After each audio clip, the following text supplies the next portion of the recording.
Christmas dinner was supposed to be perfect. I'd spent the morning setting up at the house I paid for, making sure everything was ready for what my wife called a special family celebration. She'd been secretive all week, but I figured it was holiday stress. I walked into the dining room carrying wine glasses when I saw him. Zachary, my wife's ex-husband, sitting in my usual spot at the head of the table. The guy who abandoned her and their daughter 8 years ago.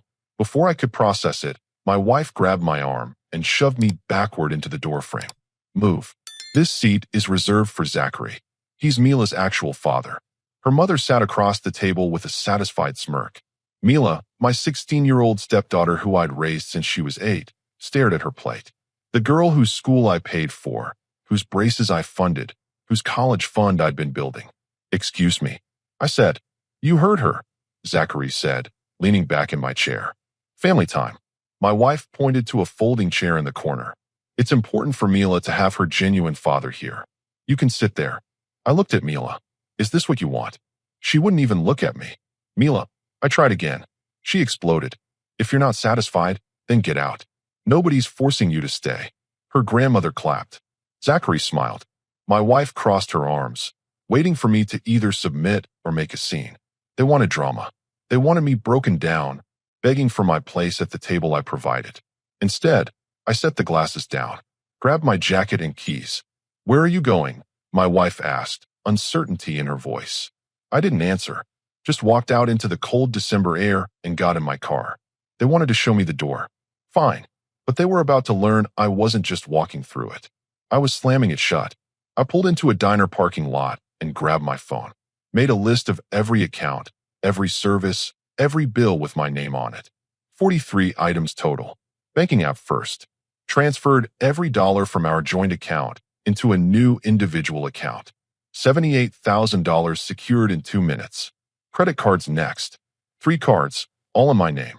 Canceled. Car insurance for the vehicle she drove. Canceled. Good luck getting coverage on Christmas Day. Cell phone plan. Her line and Mila's. Suspended both. Service until midnight. Then nothing. Streaming services. Home security.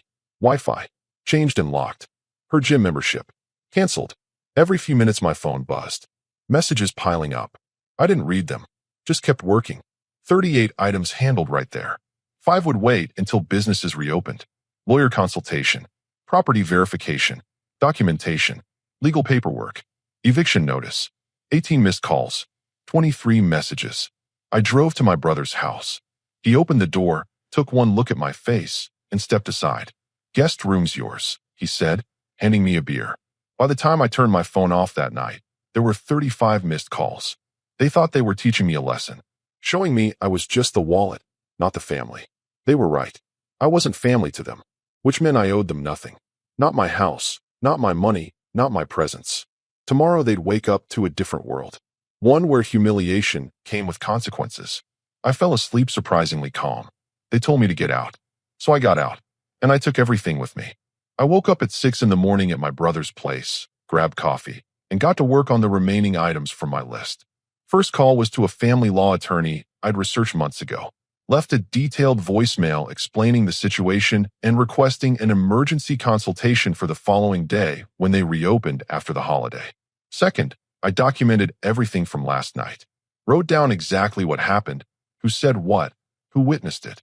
Took screenshots of all the financial transactions I'd made. Created a timeline. 3 pages of notes that would make any lawyer smile. By 7:30, I was done. My phone was still off. I knew what was happening back at that house, and I wanted them to sit in it for a while longer. Around 9, I finally turned the phone back on. The notification sounds went on for a solid minute. 62 missed calls. 47 text messages. 3 voicemails. I didn't listen to the voicemails. Didn't read the messages. Just scrolled through to see the progression. The first messages from last night were confused, then annoyed, then angry. By 3 in the morning, they'd turned desperate. The most recent one, sent 20 minutes ago. "Please call me. We need to talk. This is insane." I poured another coffee and sat on my brother's back porch. It was cold, but I needed the air. My brother came out and handed me a blanket. "You gonna tell me what happened?" I gave him the full story. Every detail. The shove, the screaming, Zachary sitting in my chair, her mother clapping. He was quiet for a long moment. You did the right thing. I know. What's next? They're going to show up here eventually, I said. When they do, I need you to not let them in. He nodded. Consider it done. Around 11, my phone started ringing again. Different number this time. Her mother. I declined it. She called back immediately. Declined again. Then came a text from that number. You're being childish. Answer the phone and fix this. I blocked the number. Noon. Another call, this time from Mila's number. I stared at it for a moment, then declined. She was 16, old enough to know what she'd done. A text followed. Please talk to mom. She's freaking out. Good. At 1 in the afternoon, I got a call from an unknown number. I almost declined it, but something made me answer. Hello. Is this about the property on Willow Street? A woman's voice, professional. Who's asking? This is Dorothy from Parish Property Management. We received a call this morning from a woman claiming to be the homeowner, but our records show you as the sole owner. She was quite upset when we told her we couldn't discuss the account with her. I smiled. That's correct. I'm the sole owner. She has no legal claim to the property. She mentioned something about needing to change the locks because you'd, quote, abandoned the family. I wanted to verify before we sent anyone out. Don't send anyone. In fact, I need to schedule a time to come by and handle some paperwork regarding that property. Are you open tomorrow? We are. 10 o'clock work for you. Perfect. After I hung up, my brother looked at me. She tried to change the locks on your house. She tried. I leaned back in the chair. She's realizing she has no control over anything. The house, the money, the cars, the accounts. It's all in my name. All of it. What about her stuff? Her stuff is still in the house. I'll deal with that once I have the legal paperwork sorted. At 2 in the afternoon, someone knocked on my brother's front door. He looked at me. I nodded, and he went to answer it. I heard her voice immediately. Is he here? I need to talk to him. He doesn't want to see you, my brother said, calm but firm. This is ridiculous. He can't just shut me out like this. He can, and he did. You need to leave. Tell him I just want to talk. 5 minutes. That's all I'm asking. No. There was a pause. Then Mila's voice. Please. We just want to explain. My brother's voice didn't change. You both need to leave. Now. I heard crying. Then footsteps. Then a car door slamming and an engine starting. My brother came back inside.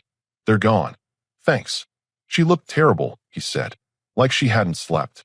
She probably didn't. That evening, the messages got more desperate. We can work this out. Please. I'm sorry. I didn't mean for it to go this way. Another one an hour later. Zachary left. He's gone. It was a mistake.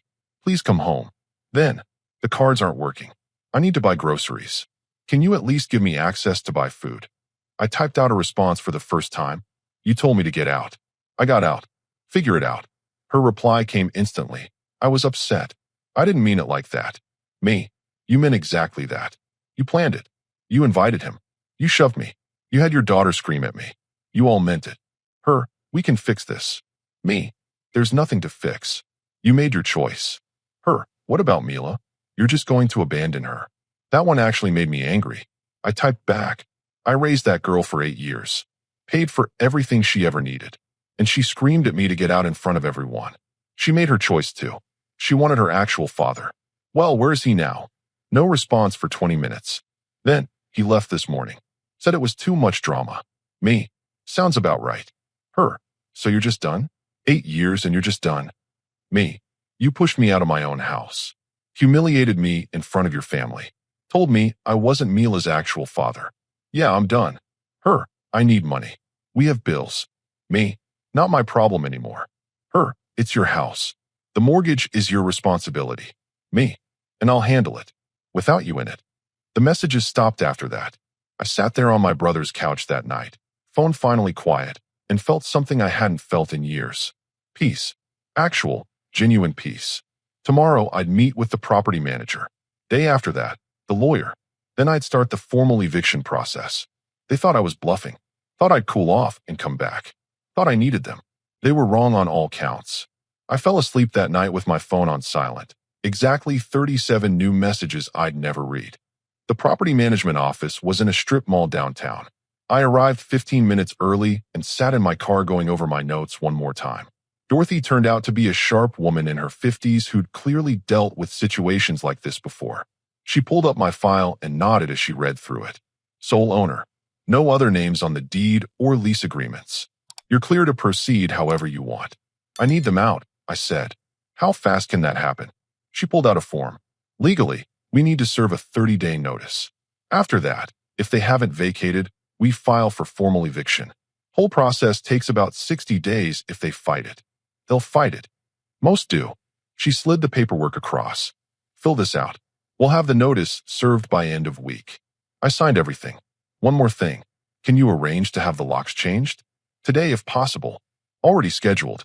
Our guy will be there at 2. She's going to lose it. Dorothy smiled. Let her. She's not on the deed. You want us there when you go back to collect your things? Not yet. I'll wait until the legal side is handled. After the property manager, I drove to the law office. The attorney, a man named Arthur Blair, had come in special just to meet with me despite it being the day after Christmas.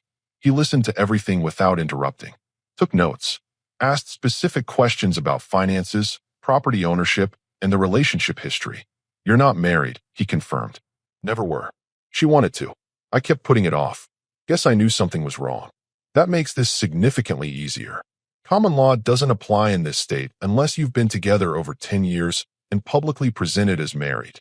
You're at 8 years. So she has no claim to anything? Correct. House is yours. Cars are yours. If the bank accounts are in your name, they're yours. She'd have to prove she contributed financially to any asset to have a claim, and even then, it's an uphill battle. I pulled out my documentation. She hasn't worked in 6 years. Everything was my income. He reviewed the papers. This is thorough. You could teach my paralegals a thing or two. He looked up. What about the stepdaughter? What about her? Any formal adoption? Custody agreements? Child support arrangements? None. Her actual father has custody on paper. He just never exercised it. I've been the one raising her, but nothing legal. Then you have no obligation there either. I know that sounds harsh, but legally speaking, you're clear. It did sound harsh. But after what Mila screamed at me, after watching her sit there silently while her mother humiliated me, I felt nothing. What's next? I asked. I'll draft a formal cease and desist letter to your ex-partner. She's to have no contact except through legal representation. I'll also send a letter to the stepdaughter's father informing him that you're no longer financially responsible for the child and he needs to step up. Then we wait for the eviction to process. How much is this going to cost me? $2,000 retainer. If it goes to court, more. But honestly, with documentation this solid, I don't think it'll get that far. She'll realize she has no leg to stand on. I wrote the check right there. By noon, I was back at my brother's house. My phone had been quiet all morning. Too quiet. I knew she was trying something else. At 1:30, I got a call from the school Mila attended. The private academy I'd been paying $12,000 a year for. This is Principal Meadows. I have your wife here, and she's quite upset. She says you've canceled payment on Mila's tuition. I'm not Mila's legal guardian, I said calmly. And that woman isn't my wife. You need to speak with Mila's actual father about tuition. His name is Zachary Green. I'm sure Mila can provide his contact information. Long pause. I see. And the outstanding balance for this semester was paid in full in August. Spring semester hasn't started yet. That's no longer my responsibility. Mister, she hesitated, clearly not sure how to proceed. If Zachary Green wants his daughter to continue at your school, he can contact you about enrollment for next semester. I'm done. I hung up. 20 minutes later, my phone exploded. Her, you called the school? Mila is crying. How could you do this to her? Me. I didn't do anything to her. She did it to herself. Her. She's 16. She's a child. Me. She's old enough to tell me to get out. She's old enough to live with that choice. Her. You're being cruel. Me. I'm being done. There's a difference. Her. The locks are changed. We can't get into the house. Me. I know. Her. Our stuff is in there. Me. My lawyer will contact you about retrieving your belongings. Through proper legal channels. Her. Where are we supposed to go? Me. Call Zachary. He's the actual father, right? I'm sure he'll help. Her. He won't answer my calls. Me. Not my problem. Her. I can't believe you're doing this. Me. You shoved me. Publicly humiliated me. Told me I wasn't family. Now you're shocked that I agreed with you. She tried calling after that. I sent every call to voicemail. Then her mother tried calling from her phone. Blocked. Then Mila tried. Blocked. That evening, I got a message from an unknown number. This is Zachary. You need to stop harassing my daughter and her mother. What happened at dinner was between adults. Leave Mila out of it. I stared at that message for a full minute. Then I typed back.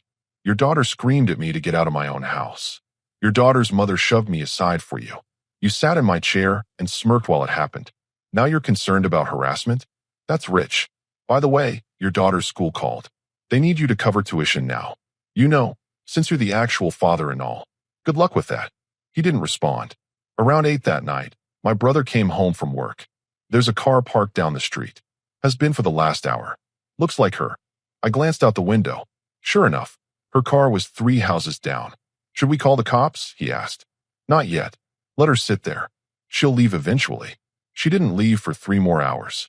Just sat there in her car, probably hoping I'd come out and talk to her. When she finally drove away around 11, I felt relieved. Before bed, I checked my phone one last time. 14 new messages, all from different numbers. Friends of hers, family members, people trying to convince me to work it out or think about Mila. I turned the phone off and went to sleep. Tomorrow the eviction notice would be served. Tomorrow she'd realize this wasn't a phase or a punishment. This was permanent. She wanted me gone. Well, I was gone, and I'd taken my entire life with me. The eviction notice was served on Thursday morning. I knew because my phone started ringing at 9:15 and didn't stop for the next 2 hours. I was at work when it happened. I'd gone back on Wednesday, told my boss I needed a few personal days, but was ready to focus. He didn't ask questions, just told me to take care of what I needed. Being at work felt good, normal, something I controlled. The first call came from her mother's phone, then her aunt, then 2 of her friends whose numbers I didn't have blocked yet. I declined every single one and kept working. Finally, a text from her came through. 30 days? You're giving us 30 days to find somewhere to go. We have nowhere. My mother can't take us. She's in a 1-bedroom. Where is Mila supposed to sleep? I didn't respond. Another text. At least let us stay through New Year's. Please. It's almost Mila's birthday. I typed back. You have 30 days. That's more than generous considering what you did. Her. We can't afford first and last month's rent anywhere. I don't have a job. You know that. Me. You should have thought about that before Christmas dinner. Her. Stop being so cold. This isn't you. Me. You're right. The old me would have taken you back by now. Would have let you apologize and pretend it never happened. Good thing he's gone. My lunch break, I got a call from an unknown number. Against my better judgment, I answered. This is Chester from State Social Services. I received a call this morning from a concerned party about a minor in distress. Amelia Green. My jaw tightened. What about her? The caller stated that you've abandoned the child and left her homeless. I need to ask you some questions. I'm not Mila's legal guardian. Never was. Her father's name is Zachary Green. He has full custody. I was just the guy her mother dated who happened to pay for everything. So you're not the stepfather? Not legally. We were never married. There was no adoption. No custody agreement. Nothing. I'm just the man who got pushed aside at Christmas dinner and told to get out. There was typing on the other end. And Mila's mother? She's the one who shoved me and humiliated me in front of her family. She's also the one who should be calling Zachary about supporting his daughter, or getting a job, or doing literally anything except calling social services to try and manipulate me into coming back. More typing. I see. And the current living situation. They're in my house. The house I own. I filed for eviction because I no longer want them there.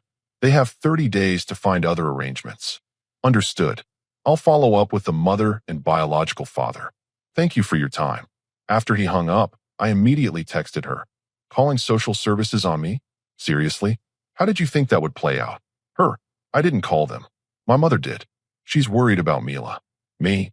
Your mother should be worried about you finding a job instead of scheming ways to manipulate me. Her. I applied to 3 places yesterday. Me. Good. You'll need the income.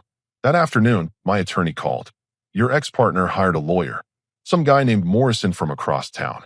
He sent me a letter claiming she has rights to the property because she's lived there for 8 years. Can she do that? She can try, but she'll lose. I already responded with documentation showing you as sole owner, all payments made from your accounts, and her lack of financial contribution. He'll drop it once he realizes she can't pay him. What if she doesn't drop it? Then we go to court and she loses publicly. Either way, you're fine. How are you holding up? Better every day. Good. Oh, and one more thing. I sent the letter to Zachary Green informing him of his financial responsibilities. Got a very angry voicemail back. Apparently, he didn't know she'd been telling people he had custody all these years. I actually laughed. She told everyone he was a deadbeat dad who abandoned them. Now she's trying to get him to step up, and he's finding out she lied about everything. Family law is never boring, Arthur said dryly. That evening, I stopped by my brother's house to grab dinner with him and his wife.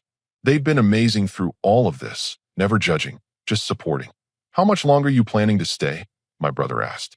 Looking at apartments this weekend. Found a decent one-bedroom about 20 minutes from work. You're not going back to the house. Too many memories.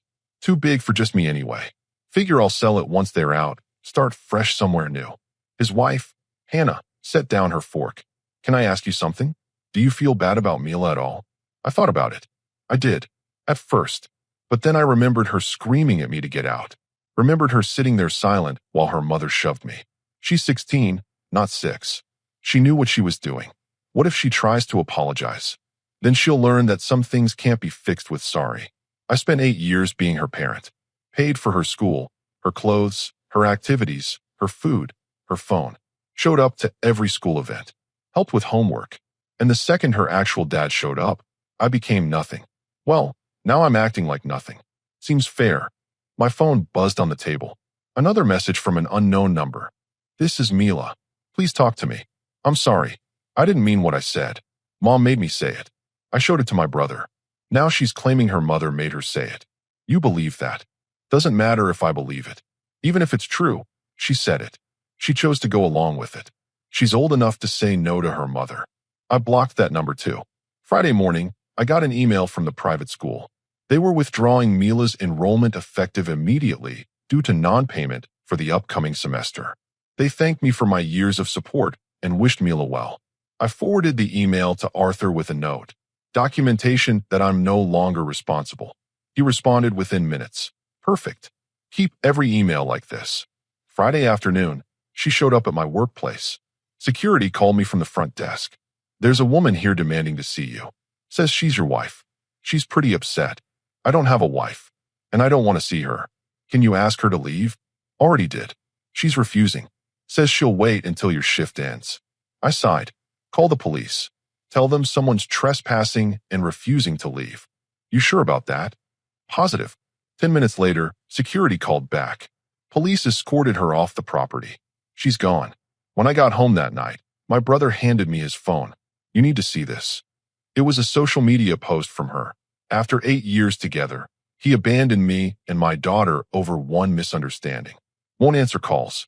Changed all the locks. Cut off our money. Left us with nothing. This is the man I thought I knew.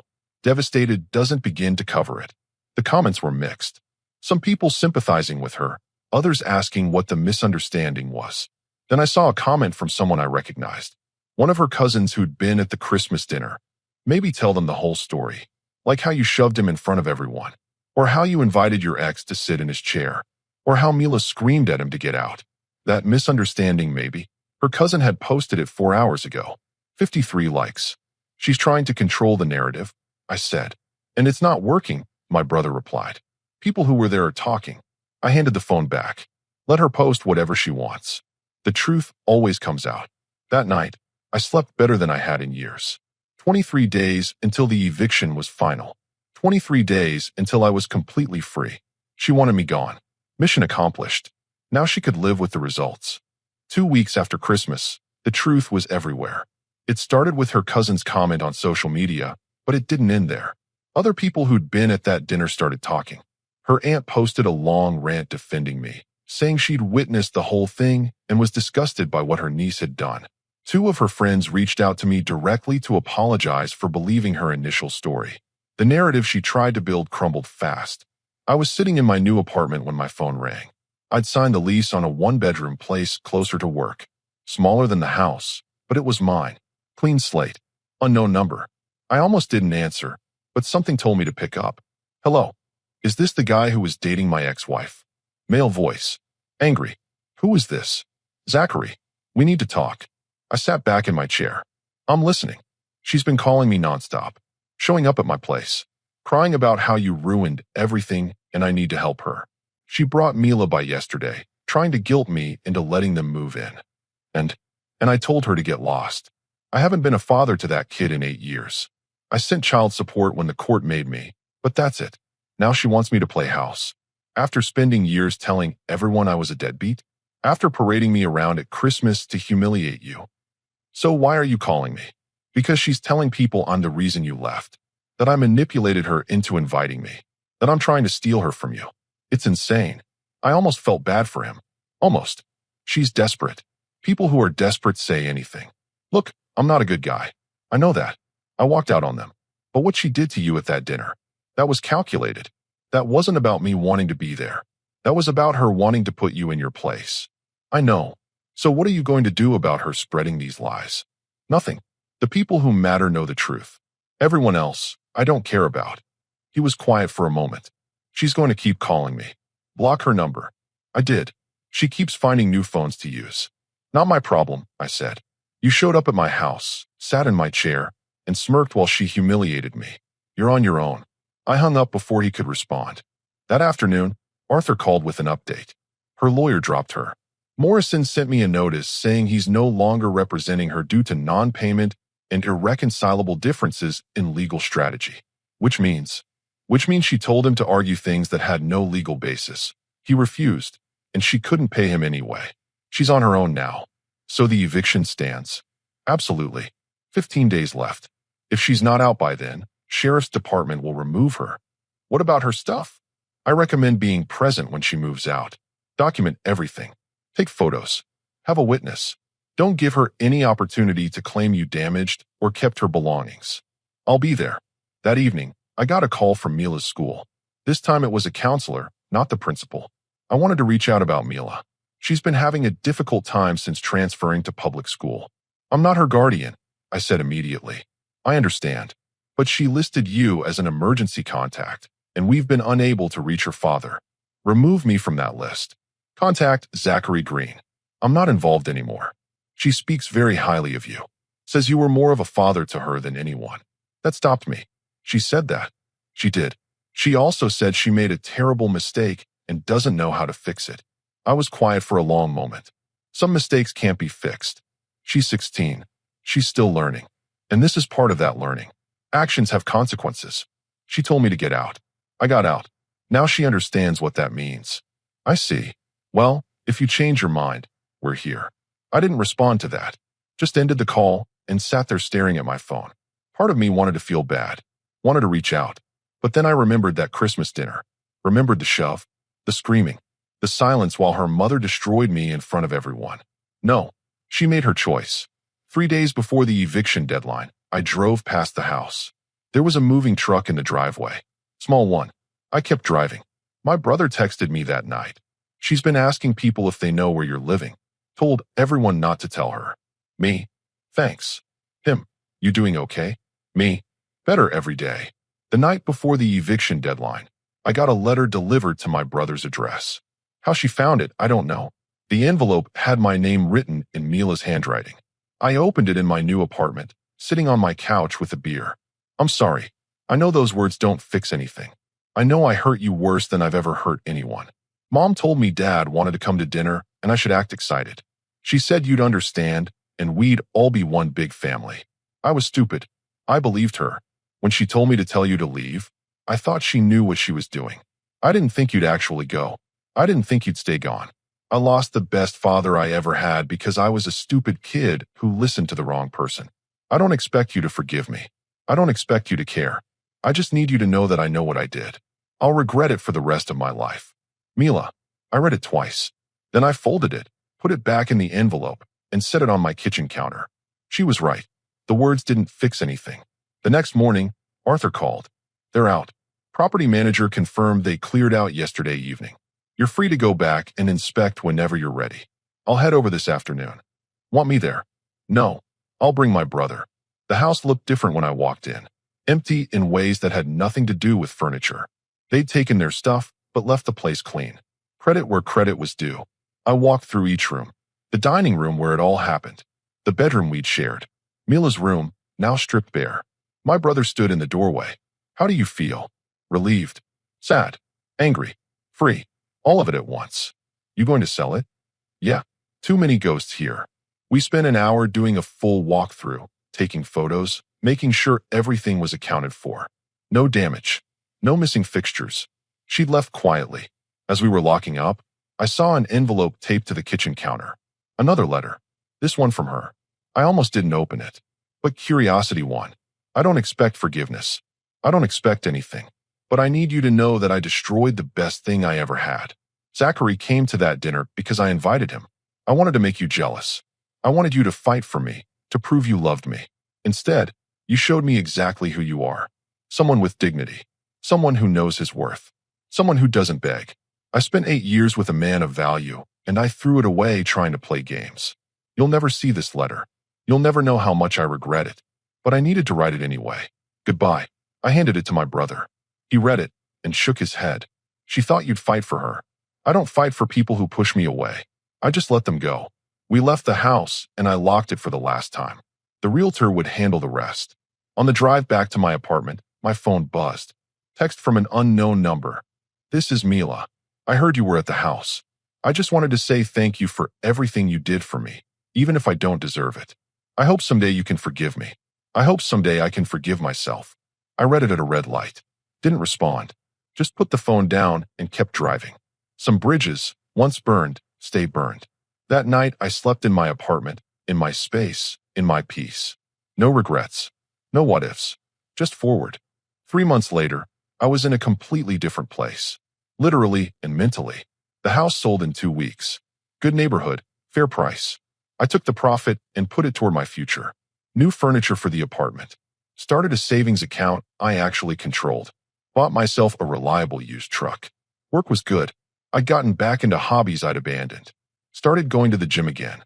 Reconnected with friends I'd lost touch with over the years. One Saturday morning, I was at the hardware store when I saw her. She looked rough, tired, thinner. She was with her mother, both of them arguing about something in the paint aisle. She saw me, froze. I could see her deciding whether to approach. I made the decision for her. Turned and walked the other direction. Checked out and left. No conversation needed. No closure required. I was already closed. That afternoon, one final text came through. Unknown number, but I knew it was her. I saw you today. You look happy. I'm glad. I'm sorry for everything. I hope you find someone who deserves you. Someone smarter than I was. I stared at it for a minute. Then I typed back one word. Thanks. That was it. Last contact.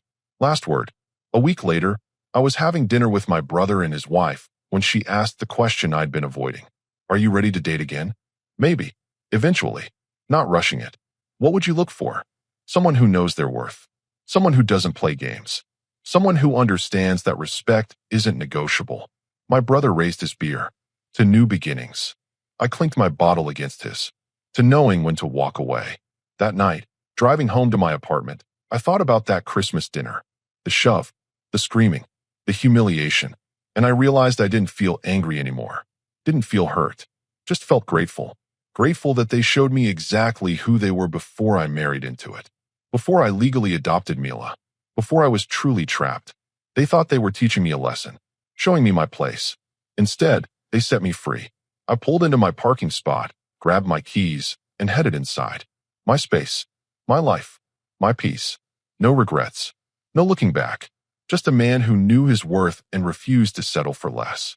They told me to get out. Best decision they ever made for me.